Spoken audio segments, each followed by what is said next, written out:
أعوذ بالله من الشيطان الرجيم. بسم الله الرحمن الرحيم.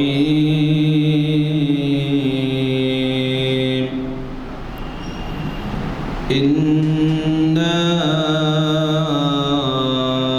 أعطيناك الكوثر فصل لربك وانحر إن شانئك هو الأبتر. صدق الله العظيم.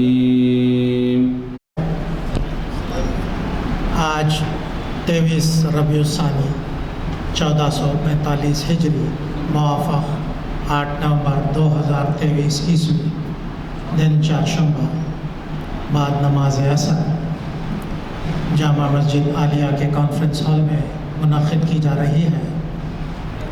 محفل اقبال شناسی کی 1140ویں نشست. عنوان ہے اقبال کا تصور حرکت.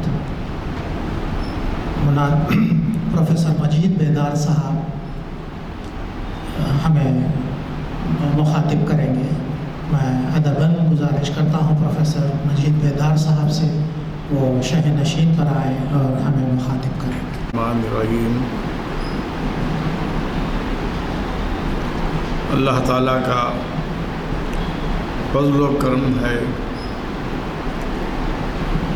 کہ شہر حیدرآباد کے باشندوں میں کچھ حرکت تو دکھائی دیتی ہے. بے شمار کام مختلف قسم کے انجام دیے جا رہے ہیں،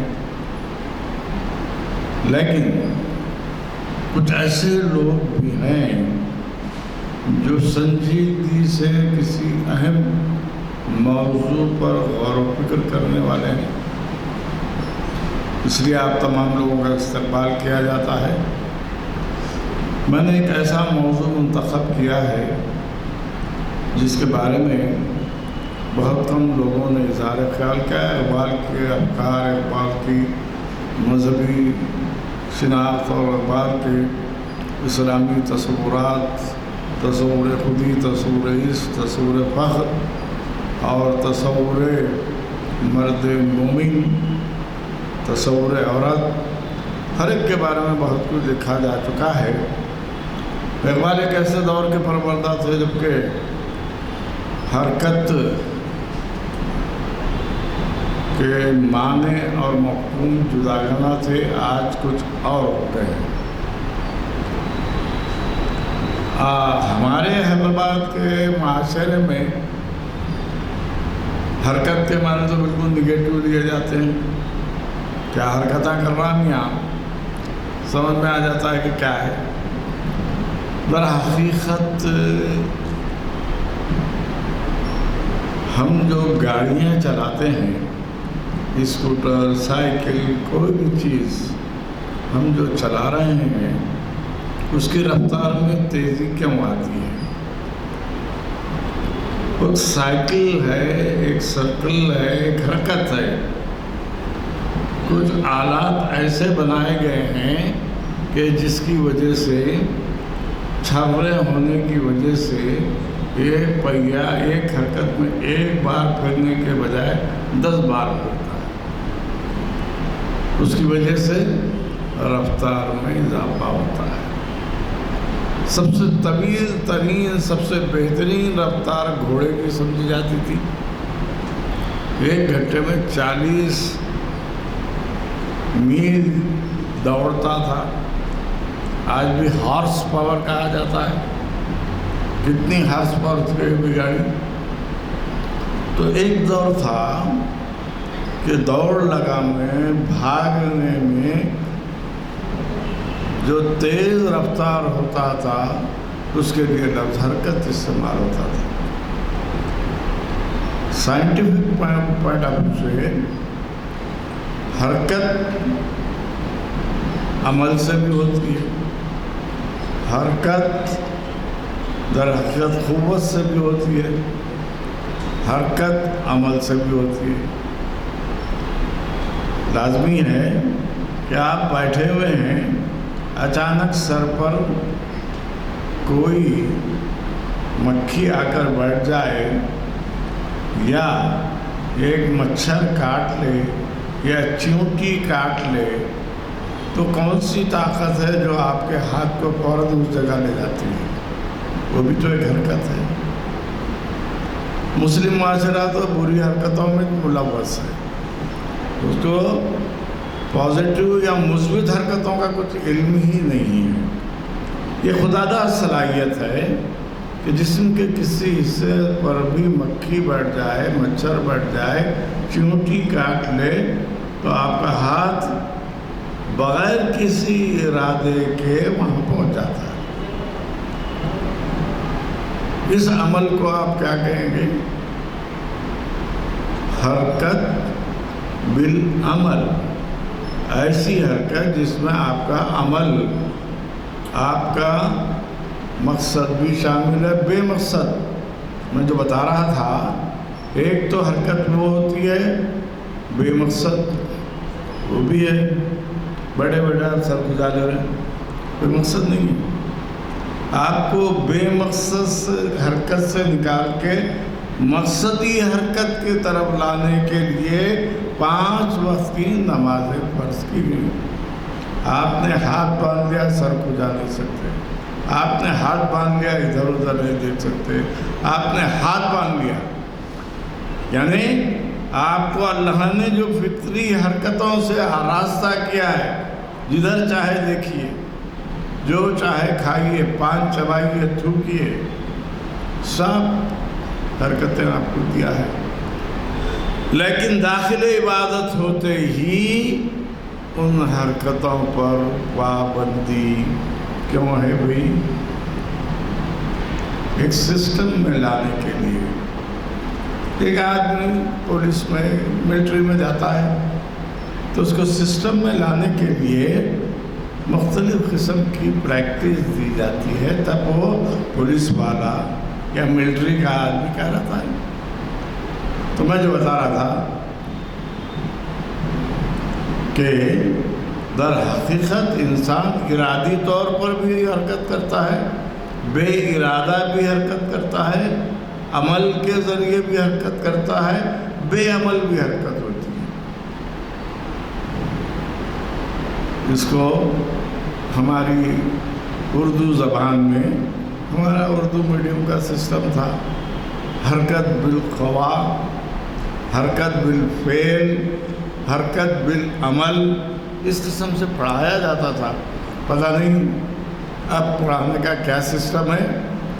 تو یہ حرکت کا جو لفظ ہے وہ در حقیقت کسی چیز میں جو پرانی کیفیت ہے اس کو بدلنے کا عمل حرکت ہے۔ 6 گھنٹے آپ سو جاتے ہیں، پھر اس کے بعد اٹھ جاتے ہیں۔ نیند سے اٹھنے کا عمل بھی ایک حرکت ہے۔ تو یہ جو اقبال کی شاعری کے مطالعے سے پتہ چلتا ہے کہ پوری شاعری اقبال نے حرکت سے وابستہ کی ہے۔ وہ حرکت کیا ہے؟ سبق پھر پڑھ شجاعت کا۔ کیا سبق رہتا ہے وہ شجاعت کا؟ ہم کو تو نہیں معلوم۔ کمپیوٹر کیا ہے لیمن نہیں جاننے والا، جو جاننے والا ہی جانتا ہے۔ کمپیوٹر کی کی بورڈ پہ انگلی رکھ کر پریکٹس کرے گا تو کمپیوٹر کیا ہے معلوم ہوگا۔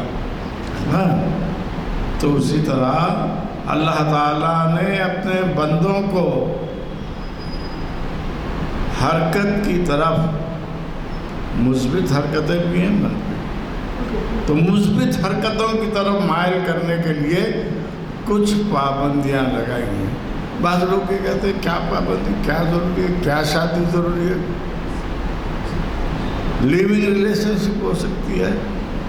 ایسی بہت سی نئی خصوصیات ہماری دنیا کے، مرد مرد سے شادی کر سکتا ہے، عورت عورت سے شادی کر سکتی ہے۔ یہ سب پابندیاں کاہے کی؟ یہ تمام معاشرے میں برائیاں تیزی سے پھیل رہی ہیں، تو اب اس پس منظر میں، اس سینیریو میں جب ہم اقبال کے کلام کا مطالعہ کرتے ہیں تو اقبال نے منفی حرکات سے روکنے اور مثبت حرکات سے وابستہ رہنے کی تعلیم دی ہے۔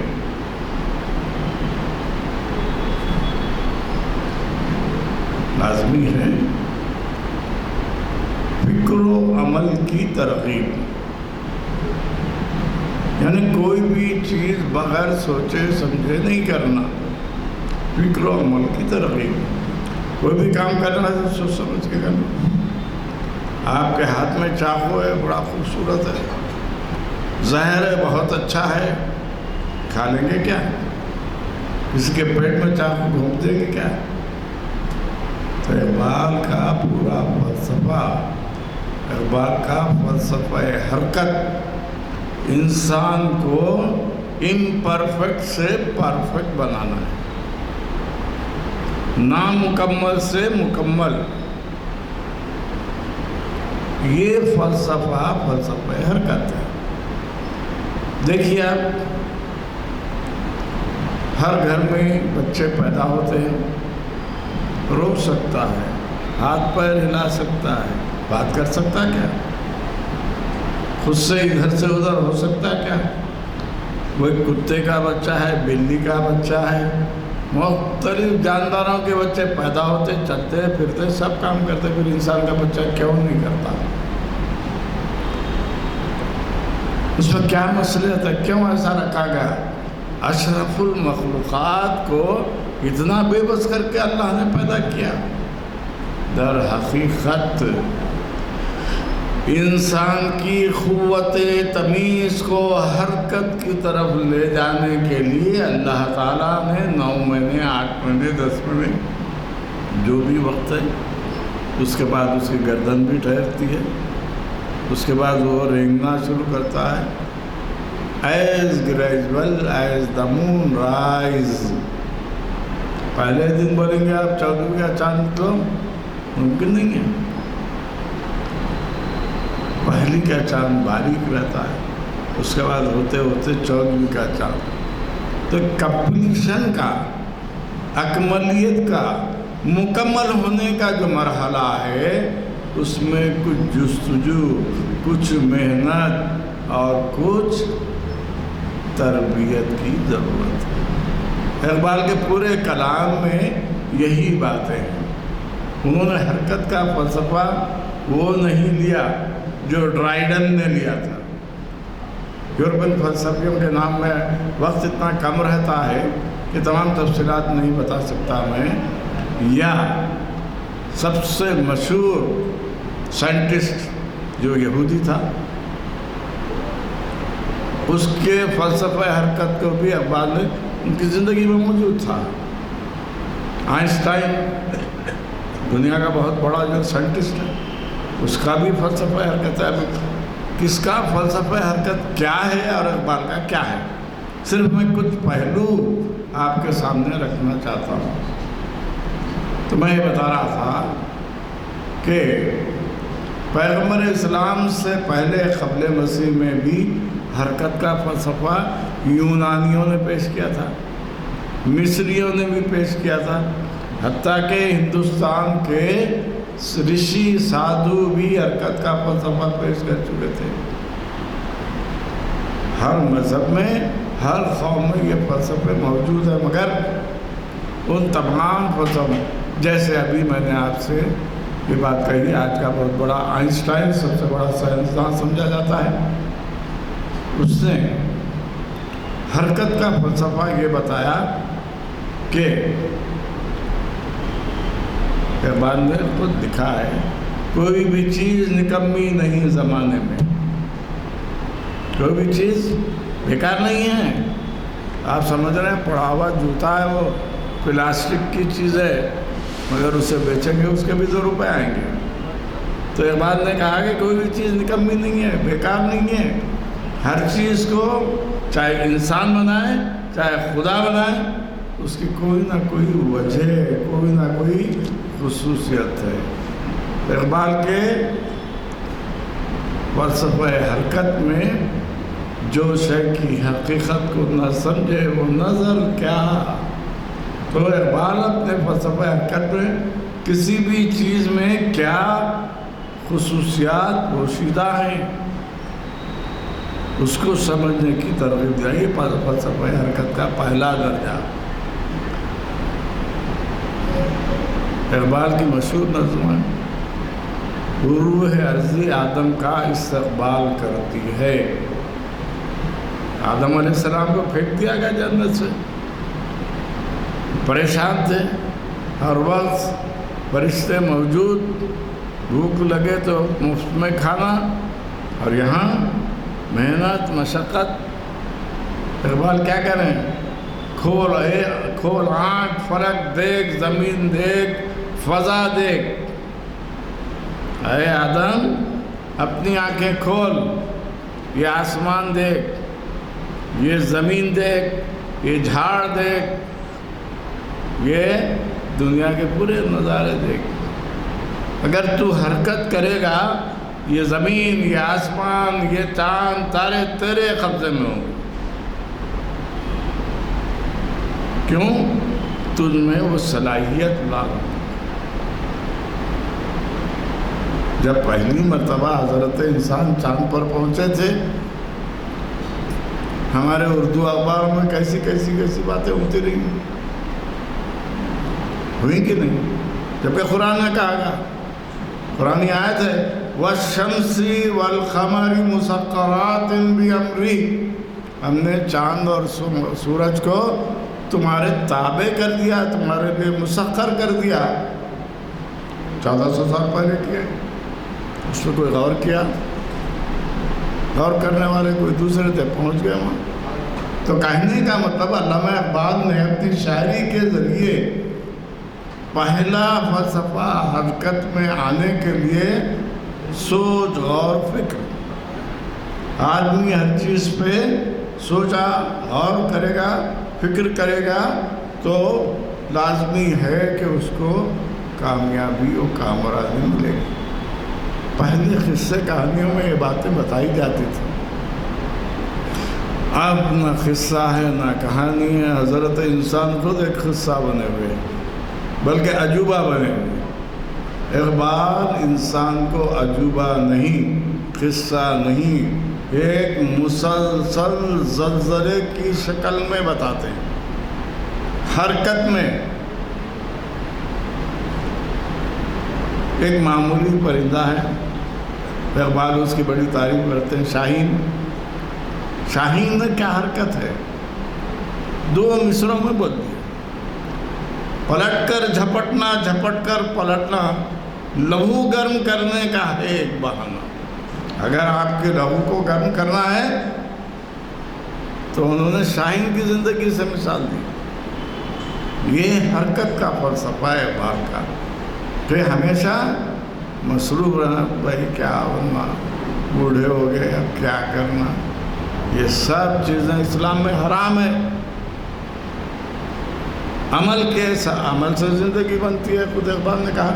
تو میں یہ بتا رہا تھا، آئنسٹائن نے جو حرکت کا فلسفہ پیش کیا، اس نے یہ فلسفہ پیش کیا دنیا کی سب سے ناکارہ چیزیں جو ہیں، ایک کا نام اس نے رکھا الیکٹران، ایک کا نام رکھا پروٹون، ایک کا نام رکھا نیوٹران۔ تینوں بے حرکت ہے، ناکارہ ہے، بے فیض ہے، جس کو ہم جوہر یا ذرہ کہتے ہیں۔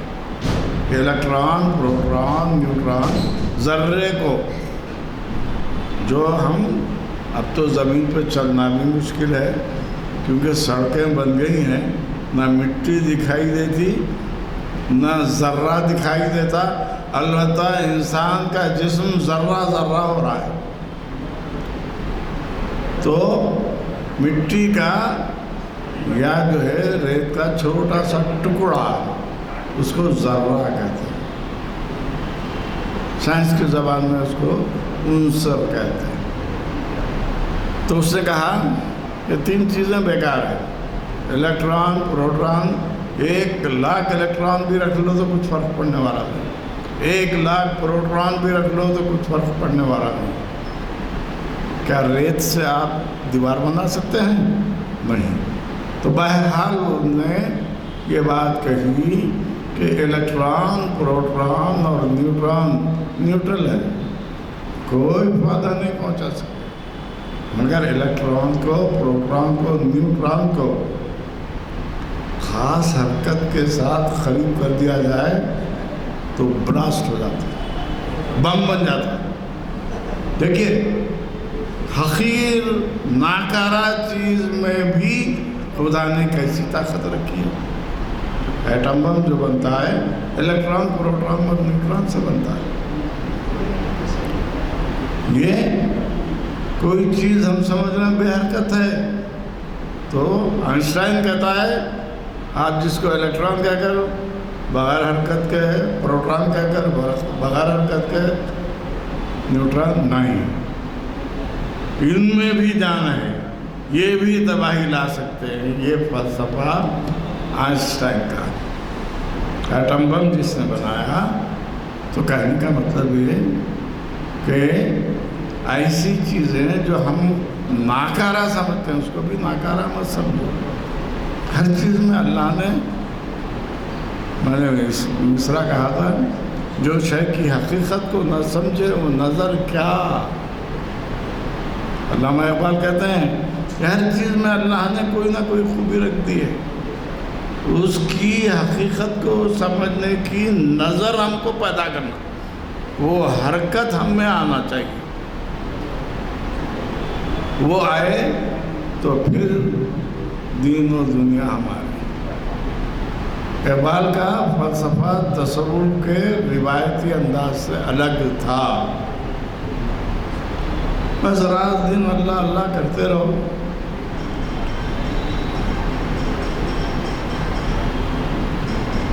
کسی شاعر نے کہا تھا، ملے چل خانقاہوں کی طرف شیخ حرم مجھ کو، مجاہد کا تو مستقبل ہے میدانوں سے وابستہ. ہم کو میدانوں سے نکال کے خانقاہوں میں، درگاہوں میں فاتحہ درود میں بند کر کے رکھ دیا گیا. اقبال اس کے مخالف تھے. اقبال کا تصور حرکت یہ تھا کہ انسان ہمیشہ جستجو، محنت، مشقت، اور ہمارے حیدرآبادیوں کی محنت مشقت، رات میں ولیمہ کا یا شادی کا کھانا 2 بجے کھائیں گے، صبح 2 بجے تک سوتے رہیں گے. یہ ہماری حرکت ہے، یہ ہمارا عمل ہے. تب اندازہ لگائیے اقبال کہتے ہیں حرکت ہی انقلاب کی بنیاد ہے. تغیر یا تبدیلی کی ضرورت ہے، اور یہ تغیر یا تبدیلی مخالفتوں کے باوجود بھی مکے کی سرزمین میں پیغمبر اسلام حضرت محمد صلی اللہ علیہ وسلم نے اپنے جستجو محنت سے یہ حرکت پیدا کی. آخر کیا بات تھی بھائی؟ وہ کیا تھا؟ کوئی جادو تھا؟ بچوں کو دفن کر دیتے تھے، زندہ بچوں کو. اس کو روکنا آسان کام ہے کیا؟ ارے بھائی منسٹر ایسا کرتے رہا، وہ ہمارا سڑک نہیں بن رہی ہے، موریاں کھلے ہوئے، بدبو آ رہی ہے. سب شکایتیں اپنی جگہ.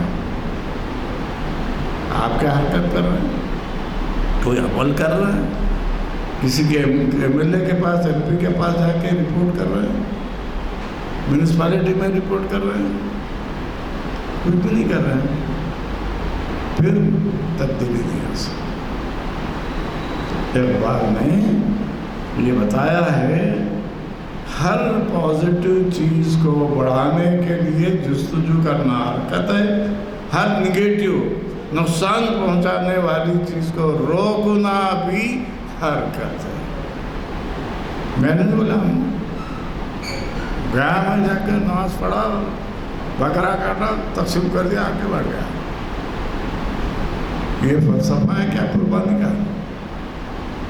ہر چیز ہمارے اسلام میں جو داخل ہے اس کے پیچھے حرکت. کہا گیا خیرات بھی کرنا ہے تو ڈھونڈو کون غریب ہے, کون بے بس ہے, کون مجبور ہے, تلاش کر کے دو. دے دیا ہوگا نہیں, یعنی نیک کام کرنے کے لیے بھی اللہ تعالیٰ کہہ رہا ہے کہ آپ کو جستجو کرنا ہے, ہم کر رہے ہیں. اقبال کا شاعری کا سارا نظام اسلامی فلسفے پر ہے, اور اقبال اپنے اسلامی فلسفے کے ذریعے یہی ترغیب دلاتے ہیں اپنے کلام. اب تو مشکل یہ ہے کہ علامہ اقبال کا جواب شکوہ پرنٹ کروایا, یہاں بھی تقسیم کیا گیا. پرانے شہر کے اردو میڈیم کے 80 اسکولوں میں بھیجا گیا. اس کا کوشچنر بھی تیار کیا گیا, بچوں سے جوابات. تو اردو میڈیم کے ٹیچر سے بول رہے ہیں یہ ایسی پرانی زبان ہے صاحب, ہمارے کو نہیں سمجھ میں آ رہی تو بچوں کو کیا سمجھ میں آئے گی. یہ کیوں ہو رہا ہے؟ ہم حاصل کرنے کی حرکت سے دور ہو گئے ہیں. اگر میں کسی پروفیسر کو, ڈاکٹر کو, انجینئر کو, یا پھر جو ہے جو آپ کے فارمیسی کی ڈگری لے کے بڑے مقام پہ ہے, اس سے 4 سوال دین کے کروں گا تو نہیں معلوم سے پھر حرکت کر سکے. تو ہم دن بدن علم حاصل کرنے کے بجائے بچوں کو ڈگریاں حاصل کرانے لگا رہے ہیں. اتنے لاکھ دیکھے, اتنے لاکھ دیکھے, تو اس کی وجہ سے حرکت کی بات نہیں ہوتی. دیکھیے کہ ہم بھی اس حیدرآباد کے ہیں, انگلش سیکھنا چاہتے تھے, اردو میڈیم کے تھے. ہمارے استاد محترم فجر کے بعد کلاس لیتے تھے. ہم مغل پورے میں رہتے تھے. مغل پورے سے عابش صبح فجر کے بعد پیدل آتے تھے, پیدل جاتے تھے انگلش سیکھنے کے لیے. ہے اتنی جستجو, اتنی طلب, اتنی حرکت کہ مجھے انگلش سیکھنا ہے. یہ جذبہ ہو تو وہ سب چیز کرنے تیار ہو جائے گا. یہ جذبوں کو ہم بالکل ہی معدوم کر دے رہے ہیں. اقبال جذبوں کو بڑھانے کا سبب دیتے ہیں. تو نہ مٹ جائے گا ایران کے مٹ جانے سے, نشے میں کو تعلق نہیں پیمانے سے. کیا کریں؟ تمہیں سمجھ رہے ہو کہ تم غریب ہو, مجبور ہو, بے بس ہو, مٹ جائیں گے؟ قطعی نہیں. تم میں جذبہ ہے, تم میں حرکت ہے, تو تم پھر نیا انقلاب لاؤ. تو یہ اقبال اور اقبال کی شاعری میں حرکتی نظام کا ایسا طریقہ ہے کہ جس کو, کیونکہ اقبال نے شاعری میں فلسفیانہ باتیں کہی ہیں. ہر آدمی کے دسترس میں فلسفہ سمجھنا نہیں ہوتا. ایک صاحب نے کہا ارے صاحب بولے آپ تو کبھی قرآن شریف پڑھتے نہیں ہو. ہم تو روز پڑھتے ہیں. بولا کتنے بار پڑھتے ہیں؟ سال میں تو ہم ہر مہینے میں 30 پارے تو پڑھ لیتے. اور بڑی خوشی کی بات ہے قرآن پڑھتے ہو. اور صاحب 35 سال سے پڑھ رہا ہوں. ہم نے کہا کہ ٹھیک ہے, آیات متشابہات کس کو کہتے ہیں بتائیے. ارے آیت تو آیت ہوتی, بولے آیات متشابہات. ہم نے کہا کہ ٹھیک ہے, آیات محکمات کیا ہوتے ہیں؟ کیا مطلب یہ ہوا کہ ہم کو جس انداز سے پڑھنے کی ترغیب دی گئی, جس انداز سے سوچنے کی, اس سے ہم دور ہیں. اس لیے ہمیں کوئی حرکت نہیں. اللہ تعالیٰ کیونکہ وقت قریب آ رہا ہے, میں نے بہت سے اشعار, بہت سے جو ہے فلسفیوں کے تصور حرکت کے بارے میں سوچ رکھا تھا. ایک چیز تو ٹریفک, دوسری چیز مجھے بڑا افسوس ہے کہ میرے بہت چاہنے والے افتخار حسین صاحب آ کے میرے آنے میں دیری ہوئی تو چلے گئے. اس کا مجھے بے حد افسوس ہے، اور میں اپنے آپ کو معاف نہیں کر سکوں گا۔ کیوں کہ جو شخص جس محبت خلوص سے یہاں آتا ہے وہ بھی اللہ کی ایک بہت بڑی امانت کی تکمیل کرتا ہے۔ تو آپ لوگ خوش نصیب ہیں کہ اقبال کے فلسفے کو، اقبال کے اشعار کو، اقبال کی فکر کو سوچنے کے جذبے سے آئے ہیں۔ وقت کم ہے، اس لیے دعائیہ کلمات پہ ہم اس گفتگو کو ختم کریں گے۔ اللہ تعالیٰ ہم تمام کو سننے اور سمجھنے کی توفیق کے ساتھ ساتھ عمل کرنے کی توفیق دے۔ ربنا آتنا فی الدنیا حسنۃ وفی الآخرۃ حسنۃ وقنا عذاب النار۔ اللہم احفظنا من کل بلاء الدنیا وعذاب الآخرۃ۔ اللہم انک عفو وتحب العفو فاعف عنا یا کریم۔ رب اجعلنی مقیم الصلاۃ ومن ذریتی ربنا وتقبل دعاء۔ ربنا اغفر لي ولوالدي وللمؤمنين يوم يقوم الحساب۔ اللهم اهدنا الصراط المستقيم، اللهم اهدنا الصراط المستقيم، اللهم اجرنا من النار، اللهم اجرنا من النار بفضل سبحان ربك رب العزة عما يصفون وسلام على المرسلين والحمد لله رب العالمين۔